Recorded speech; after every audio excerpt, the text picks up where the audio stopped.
The Xbox One, Microsoft console designed to compete against the PS4, had a rocky start. Whoa, not that rocky. But now it's taken a turn for the better.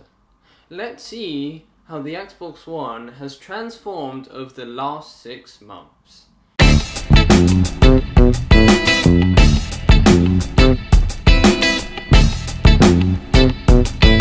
This console is huge.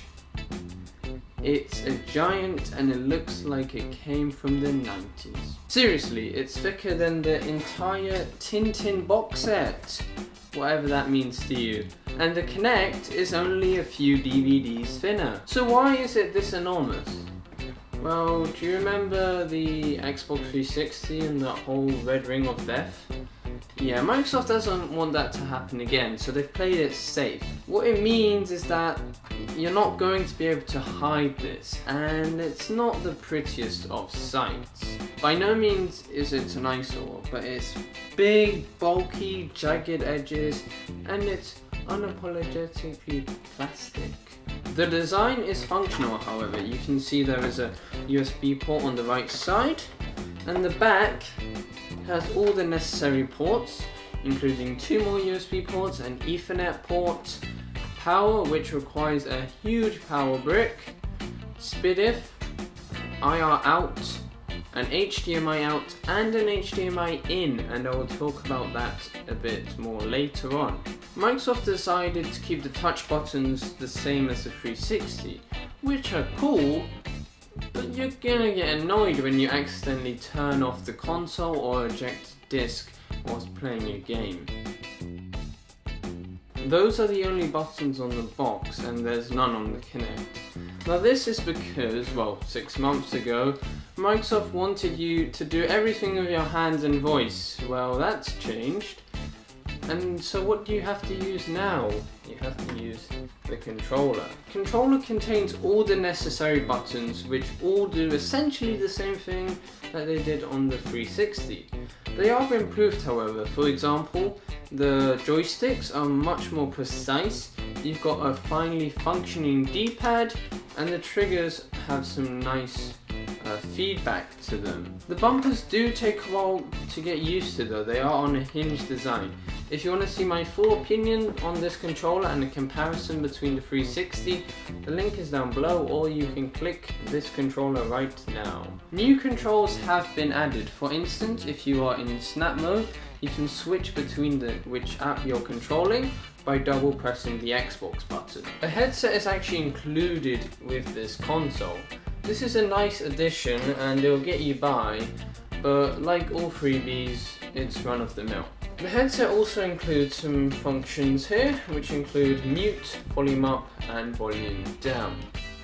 There are 2 massive issues with this, however. One being a proprietary connector, yay! And 2, it's new, so you have to buy an overpriced adapter to use your previous headsets with this console. Double yay! Really, Microsoft?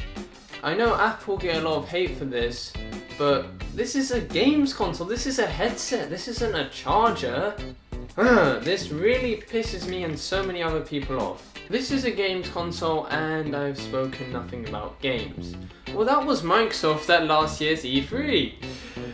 However, now games are left, right and centre, but really the selection still isn't that great. The whole resolution frame rate hoo-ha is really pretty frustrating.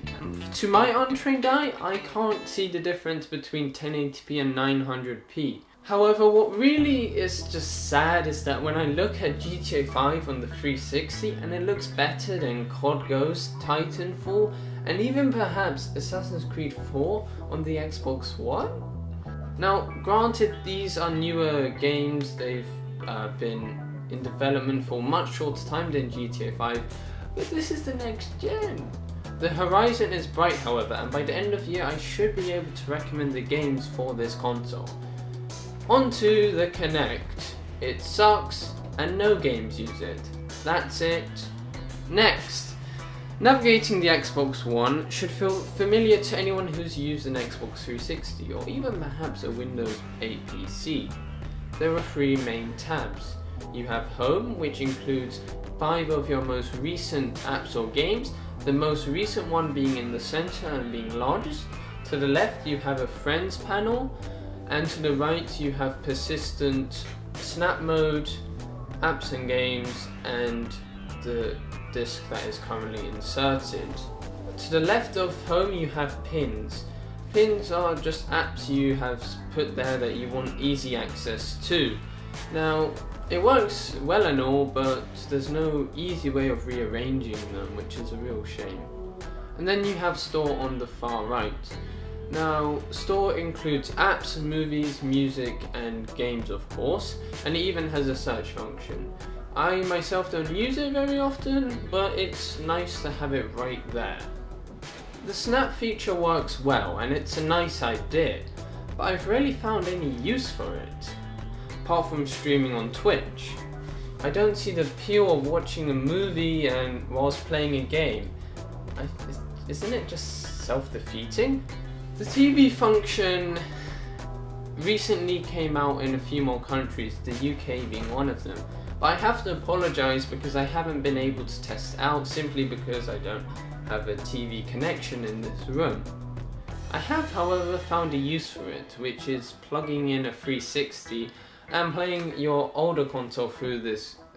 It works, but I don't recommend it, and it's just a nice thing. You can say, hey look, I can play 360 games on my Xbox One. You can't really. There are also many benefits of being an Xbox Live Gold member if you have this console. Firstly, now you can share it with any other person in your house on this console, which is really good because now you don't have to your brother doesn't have to sign into your account to play Call of Duty and ruin your KD. There's also the Xbox Live Gold free games, which recently came out for the Xbox One. Essentially you get 2 free games every month.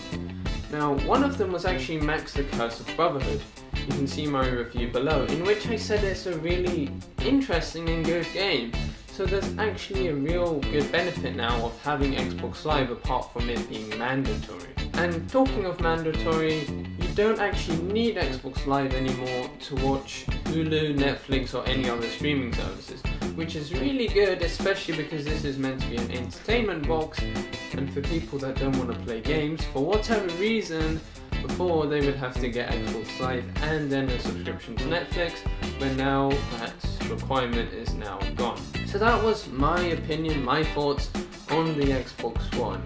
Do you agree or do you disagree? I don't really mind either way, but please do share those thoughts down below.